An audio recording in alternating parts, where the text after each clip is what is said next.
Hello, welcome to Lauren Foster's, where we talk about all things foster care and adoption related usually, but today I'm going to talk about military stuff because we are a military family. If you're new to my channel, I have 10 kids. 4 are my biological kids, 6 have been adopted out of foster care, and I'm also a military wife. My kids are military kids, and we do live in a military world, and while I don't talk about that a ton, it is a very big, real part of our lives. And I did put out a short earlier, so I'm sorry if some of this is repeat information, but I wanted to make a little bit of a longer video to kind of explain a little bit where we're at. But we're in countdown mode. Like, my husband is deploying, like, we're talking days. Like, we're on the days left countdown. For those of you that are military, I know we're not supposed to give out details when this kind of stuff happens. But so I can't give out dates and exact times and locations and that kind of stuff, and I won't be doing that. But I try to be transparent with you guys and share what we're going through when I can and when it's safe and when I'm able to, and sometimes I can't give out a lot of details on certain things, but this is one of those areas where I thought, maybe I can bring you guys along and you can see where we're at, because I know there's other military families out there, and I just want to tell you, if you're one of them, we are here with you. We are in the trenches with you, and I know this is hard. Maybe you're going into a deployment or coming out of a deployment, or or right smack dab in the middle of one, or you're about to PCS, or just going through it.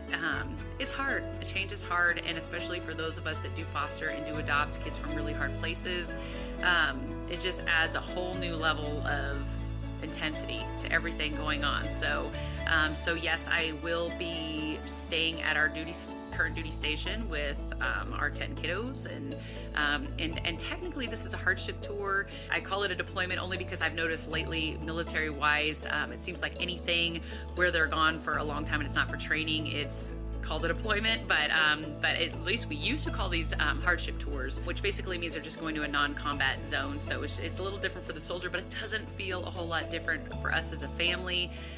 8 of my kids have been with us through a hardship tour before. So he was gone for 12 months a few years ago, and 8 of my kiddos remember that very, very well. It really doesn't feel like it was that long ago at all. And it was really rough. Like, it was really hard for a lot of my kids. It felt like the first time he was ever gone. My 2 oldest do remember 2 other deployments with him as well, but they were really little. But yeah, this has been a kind of a different time around for us. The first time when he was leaving for a year, the last time, people were much more emotional at this point. Like, when we were on the days left countdown, there was a lot of crying and a lot of sadness and sorrow and mourning, and I'm not noticing I'm not noticing that this time. So I don't know if it's that we're all just kind of disassociating, or I hate to say it that way, but just kind of like separating ourselves from the feeling of it all. I'd like to believe it's more that we're just trying to focus on the positives and really live in the moment and soak up every ounce of time with my husband here and enjoy each other as much as possible. And that's, definitely part of it. But I will say there haven't been a lot of moments where I've broken down and crying. I remember the last time he left, like, thinking like, I can't do this. Like, I don't know what to do. I'd have to like pull over and just cry for a minute in my car, and then kind of like suck it up, because at the time we had 8 kids, and I was like, I can't do this with 8 kids. I don't know how I'm gonna survive. And now we have 10 kids, and I think those same things, although I will say a few of my kids are much older, so I do have that help. For those of you out there dealing with stuff like this with a lot of littles, I have been there, and it felt just as hard as it feels right now with 10 that are older, because my kids, they range in age from 9 to 19. So, but I do have a lot of teenagers to help out, and but that also comes with its own separate bit of weight to it. A lot of teenagers going through things without their dad here and not having him here to walk them and navigate them through things. Like, my husband is going to miss my oldest son's graduation this year, and that's unfortunate. That's his namesake. That's his oldest son, and he won't be here. So things like that are really, really hard on my kiddos. I can't tell you that it's harder on my biological kids or on my adopted kids. I will say, for my biological kids, on one hand, they've kind of grown up in this world, and it's all they've really known. So, I mean, I guess you could say that they're prepared for this in a way, but at the same time, it's their dad, and it breaks all of their hearts when he leaves. And then with my adopted kiddos, you kind of see two sides of the coin. On one side, sometimes and I say this from a place of being former foster youth myself and having my own trauma background, because so I'm saying it from my own space and my own thoughts and feelings on this. On one hand, I tend to do better because I have a background that's so full of adversity that it kind of makes me face adversity head on. But on the other hand, trauma can make it hard to regulate and make you maybe fall into places of anxiety or depression or other things that maybe somebody who hasn't gone through those traumatic things might not have to deal with as much. So I don't know. I don't know if that explains it well, seeing both sides of the coins.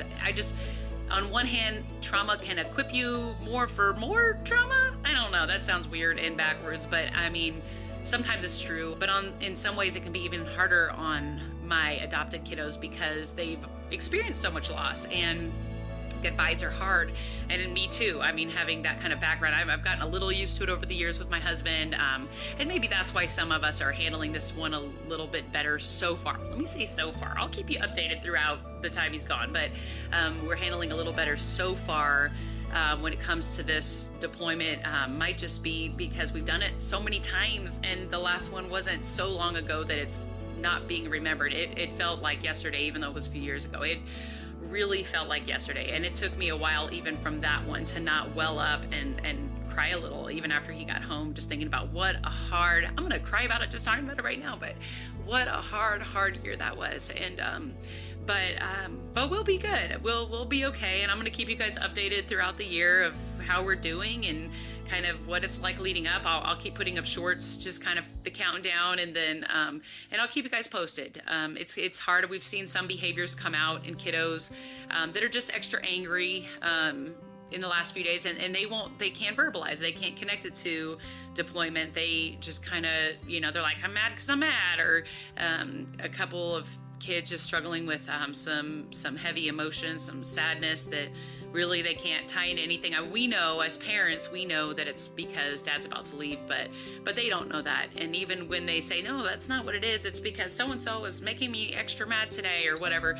And, but we know it's like, yeah, but so-and-so, that's usually not something that you get upset about, is so-and-so doing whatever they're doing. So, I mean, it's obviously like the emotions are just higher. Like everything feels a little more heated, but at the same time, I will say everybody is really handling it well. We have 2 kids in our home that were not with us last time that are new to military life. This was our very first military move in the last year for them. This was their first military move, and this will be their first ever deployment or hardship tour that they'll have ever had to deal with, where a parent is being deployed, and they are handling it so far like champs. But I know that sometimes that's just kind of masking deep stuff too, so we're definitely going to keep an eye on all of that, and that includes with me, because I tend to kind of just try to turn all of it off and walk through my day, and and in some of those, in some ways that's trying to be strong in the face of hard things happening, but there's definitely times when you really need to go ahead and let yourself grieve and let yourself be sad or frustrated or angry, and there will be times I definitely let those feelings flow, that's for sure. And I have no problem letting those feelings flow around my kids so that they can see that it's okay to be sad and it's okay to be angry or confused, or just go, I don't know how to feel. Or I've even said, hey, don't be surprised. I've told this to a couple of my kids. Don't be surprised if the day dad leaves, you don't feel anything. Like you just feel completely shut off or shut down. That's a very real possibility. I've had those times in my life where something big and dramatic is happening, and I'm like, why am I not feeling what I think I should be feeling? And that's okay too. Like, your feelings are allowed to be whatever they are, and don't try to change them. Just let them be what they are, and that's okay. So we're gonna keep an eye on all those feelings, and you guys, hopefully you can cheer us on. And once again, for all you other military families out there, especially those of you in the trenches of foster care and adoption as well, my heart goes out to you, and we are right there with you. We really, really are. We get it. We absolutely get it. We started fostering. I tell my story in a different video of when we started, but we started fostering wow, 3 duty stations ago, while we were military and my husband was gone every other month. He was home a month. Was it home a month, gone a month, or home 2 weeks, gone 2 weeks? I don't remember, but I know that he was gone half the time we were there, and it was back and forth, and it was a really, really rough time. So I mean, we have been where you are and walked in your shoes, and just hang in there, just hang in there. We are, feel free to like, subscribe, be part of our community, be part of my community on here, and tell me how it's going for you guys. I would love to hear if you are a foster and adoptive family or a military family or both. Comment below, tell me your story. I really do read your comments. I love to hear it. Yeah, that's kind of all I have. I will keep you posted. I will see you all next time. All right, talk to you later. Bye.